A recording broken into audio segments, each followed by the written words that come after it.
ओम श्री गुरुवे नमः। आप सबका अभिनंदन है। सर्वे भवन्तु सुखिनः, इस विषय पे मैं बात कर रहा था। इसमें मैंने कल बात की थी part and art of life. जीवन में दो हिस्से हैं, एक है हमारा पार्ट, दूसरा है हमारा जीवन, है ना। तो बिना हम अपने पार्ट को खुशी खुशी निभाए, डेडिकेशन से यदि हम नहीं निभाते हैं तो हम सुख प्राप्त नहीं कर सकते।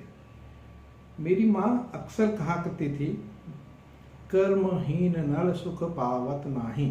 बात बात में मेरे को जब टोकती थी, हम काम नहीं करते थे तो बोलती थी, कर्महीन नर सुख पावत नाही।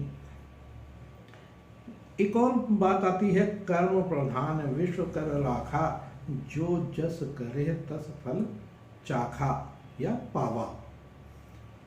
तीसरी बात एक आती है, गीता में लिखा है, कर्मण्येवाधिकारस्तु मा फलेषु कदाचन। मतलब आपको कर्म तो करना ही करना है, आपको जो भी आपका दायित्व है वो आपको निभाना है ना। उसको निभा के ही आप किसी चीज़ में आगे बढ़ सकते हैं और सुख की प्राप्ति कर सकते हैं। जब आप कर्म की प्रधानता है, कर्म करेंगे तभी आप उसके सुख के अभिलाषी हो सकेंगे। अब प्रश्न आता है, सबके सुख की जब कामना की गई है, सर्वे भवन्तु सुखिनः, तो सुख क्या है? सुख के है एक अनुभूति। सुख को यदि हम इस तरह से डिफाइन करें तो सुख क्या है? सुख एक अनुभूति है, इसमें आनंद है, प्रसन्नता है, मित्रता है, दूसरे तरह के अनुकूलता है। हमारे अनुकूल कोई चीज़ है तो हम प्रसन्न हो जाते हैं और प्रतिकूल है तो उसी बात से हम दुखी हो जाते हैं। तो सुख हमेशा अनुभूत करने का एक माध्यम है। वस्तु या जो भी चीज़ है, सुख जो है हमेशा अनुभूत होता है। सुख कोई वस्तु नहीं है, सुख अनुभूति है, ठीक है। इसी तरह से जो सुख है, कुछ एक पराकृत सुख होते हैं जो धीरे धीरे धीरे धीरे दुख में परिवर्तित हो जाते हैं। अब मैं दूसरी बात करता हूँ, वेद की बात करता हूँ, जैसे मेरा मुख्य टॉपिक है वेद। वेद क्या कहते हैं इसके विषय में? तो वेद का जब मैं अध्ययन करता हूँ तो अथर्ववेद सूक्ति नंबर 8, 9 एवं 18, 8, 9, 18 को जब हम पढ़ते हैं तो उसमें मिलता है, इसमें 7 सेंस, 7 इंद्रियां हैं। 7 इंद्रियां क्या क्या हैं?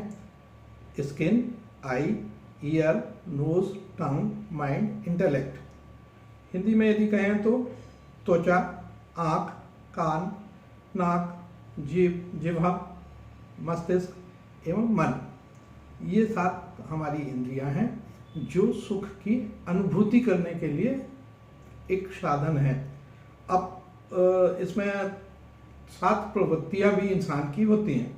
वो प्रवृत्तियां कैसे होती हैं? 7 सेंस हैं, सबटल सेंस हैं, जो सूक्ष्म सेंस हैं। वो कौन कौन से हैं? साउंड, यदि आवाज़ है तो आवाज़ किससे सुनते हैं? कान के द्वारा। टच सेंस, स्किन का सेंस है टच। आँख का सेंस है साइट, देखना। जीभ का सेंस है टेस्ट। नाक का टेस्ट है स्मेल। मन, मस्तिष्क, थॉट, विचार। और मन मेडिटेशन से होता। फिर 7 टेंडेंसियों का वर्णन वेद में मिलता है, अथर्ववेद में। 7 टेंडेंसीज इंसान की कौन कौन सी हैं? तो ये भी बड़ा अच्छा मतलब इसमें उल्लेख है। पहला है इसमें लस्ट। लस्ट क्या है? लालसा, काम वासना।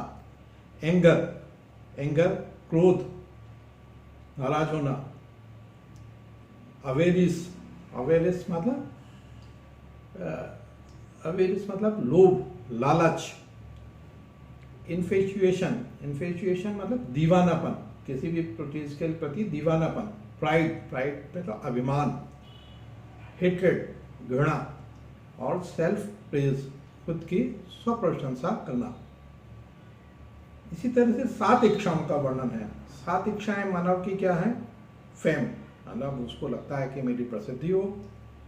वेल्थ, उसके पास धन दौलत हो। प्रोजेनी, प्रोजनी मतलब उसकी संतान निरंतर प्रगति करे, उसकी संतान हो, हैप्पीनेस, खुश रहे, वो हमेशा खुशी रहने की कामना उसकी होती है। वर्ल्डली पोजीशन हो उसकी, विश्व में आपका उसका एक स्थान हो, हेल्थ अच्छी हो उसकी, हेट भी एक जो है घृणा भी एक सेंस है, डिज़ायर इच्छा होती है, और अंतिम इच्छा होती है उसकी मोक्ष। तो इन सब चीज़ों से वो सुख की अनुभूति करता है। ये सारे एक दूसरे से कोरिलेट करते हैं। तो ये वेद में इसका वर्णन मिलता है और मैं ये चीज़ें आप तक पहुंचा रहा हूँ। धन्यवाद। जय हिंद, जय भारत।